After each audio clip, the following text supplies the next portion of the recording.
Abonnez-vous à votre chaîne YouTube et restez connecté avec nous pour connaître mieux nos prochaines activités. Cliquez sur Abonnez-vous, la cloche de notification, likez, commentez, partagez.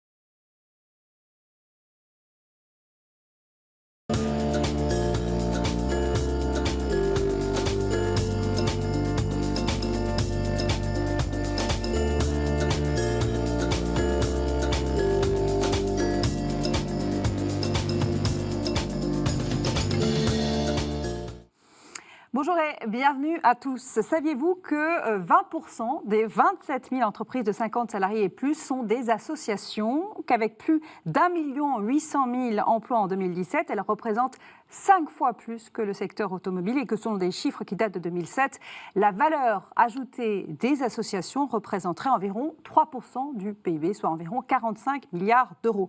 Beaucoup de chiffres, pour débuter cette émission. L'idée étant de montrer le poids des associations dans l'économie française et la question que ce poids sous-tend, les associations sont-elles des entreprises comme les autres? Doivent-elles obéir aux mêmes règles? Et pour débattre, j'ai le plaisir, comme chaque semaine, de retrouver Jean-Eudes Tesson. Bonjour. Bonjour Priscilla. Chef d'entreprise. Et puis, vous avez aujourd'hui la casquette de président d'association, donc vous allez nous en parler évidemment avec beaucoup de facilité. Puis Joseph Touvenel à vos côtés, qui sait aussi plein de choses sur ce sujet. Alors, on va peut-être commencer, Jean-Eudes, avec ce que dit la loi de 1901 sur les associations, précisément.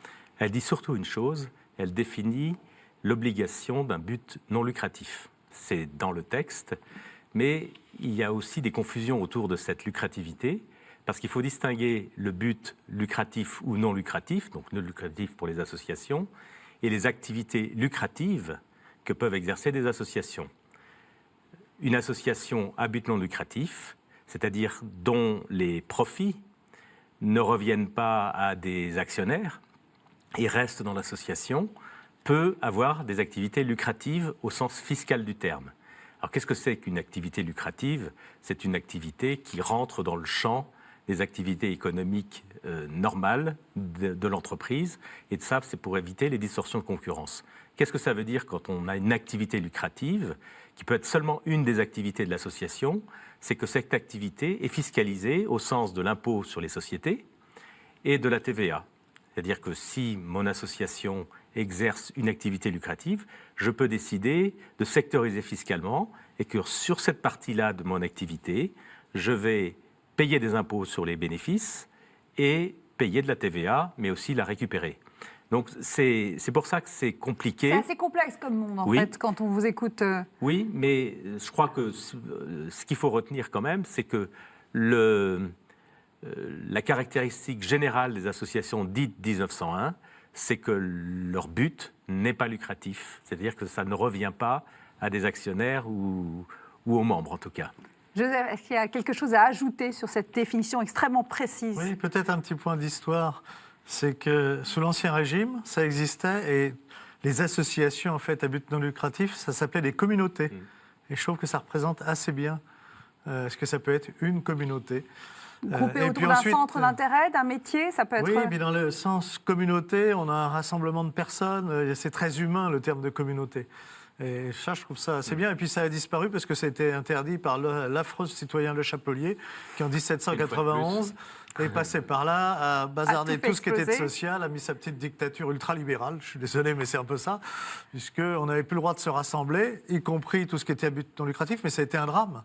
Ça a été un drame. Par exemple, toutes ces communautés qui animaient des hôpitaux, qui s'occupaient des plus pauvres, elles ont été interdites.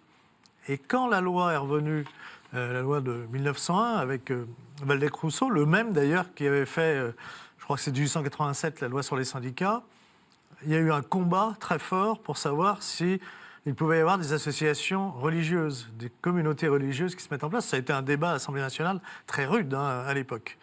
Et finalement Finalement, oui, il y a des congrégations religieuses qui sont traitées un peu différemment, d'ailleurs, dans notre droit. C'est ce qu'on entendait aussi, s'il y a pas mal de formes d'associations différentes.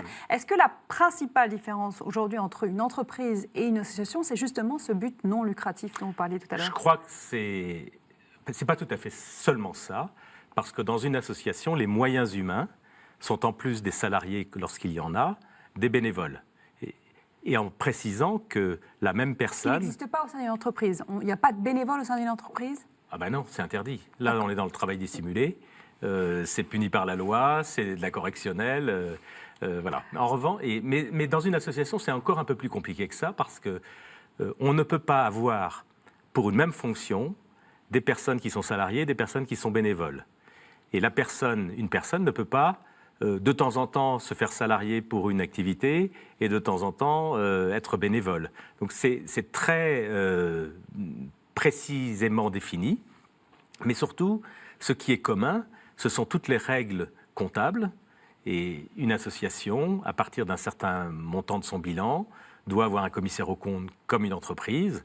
Et puis surtout, ce qui est commun, c'est lorsqu'une association est employeur, elle est soumise aux mêmes règles qu'une entreprise employeur. Le droit du travail est le même pour une C'est association exactement la comme même pour chose. Les n'importe quelle conventions entreprise. collectives ne sont pas les mêmes, puisque ça dépend des secteurs, mais le droit du travail est exactement le même, s'applique de la même façon, avec la même sévérité, avec, de la part des URSSAF, un regard un peu particulier, justement, puisqu'il y a un risque dans une association que certains emplois soient confiés à des bénévoles, alors que le même emploi serait confié à un salarié.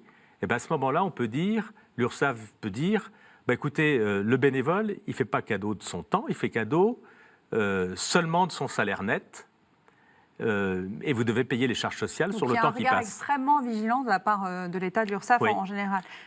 Joseph. Une petite remarque, le droit du travail, moi je parlerais de bienveillance, alors que le terme qui a été employé a été un terme de rigueur, etc. Il ne faut pas regarder les droits forcément comme quelque chose qui empêche.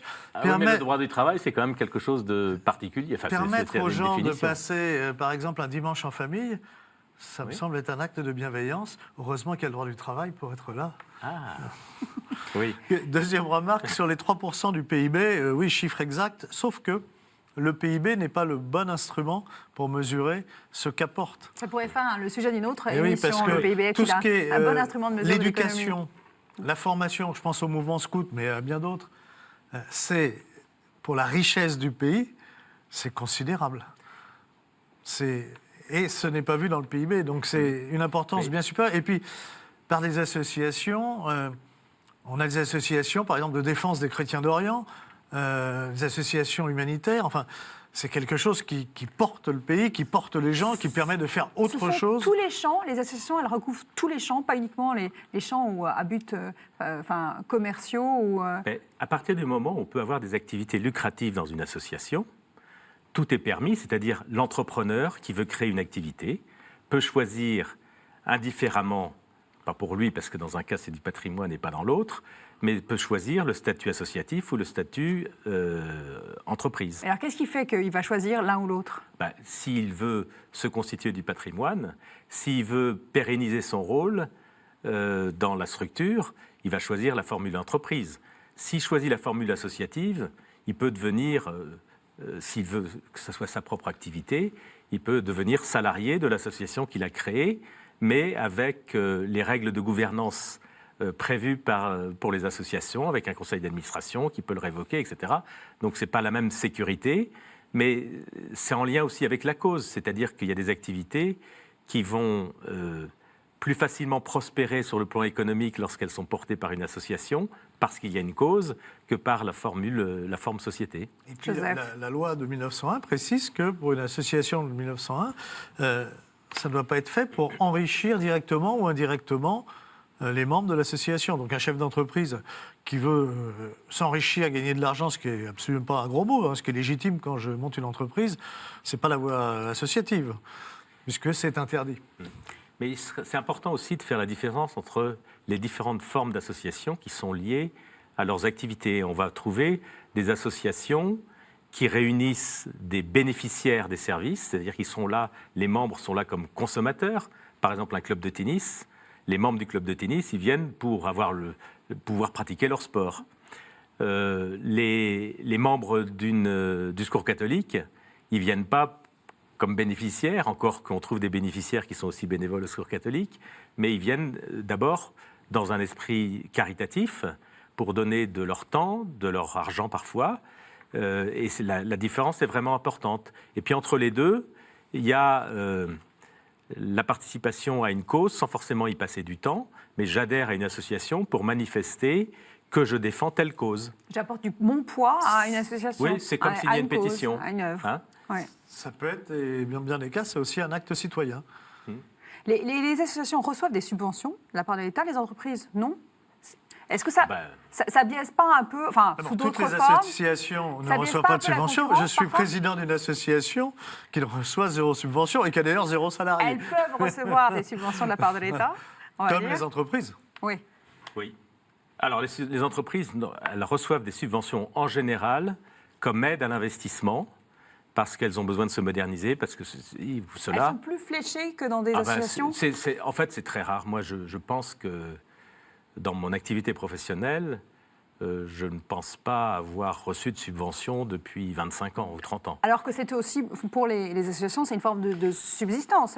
Toucher des subventions de l'État, il y en a qui vivent quasiment que de ça. Et puis il y a les dons, et puis Oui, bien sûr.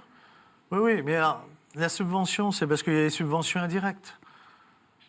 Quand, par exemple, une partie des charges sociales, c'est-à-dire du financement de la protection sociale, est pris en charge par la communauté nationale pour diminuer le coût du travail, c'est une subvention indirecte pour les entreprises qui ne me choque pas. Oui, mais moi, je ne serais pas du tout d'accord avec Joseph là-dessus, sur cette un petit peu. approche-là.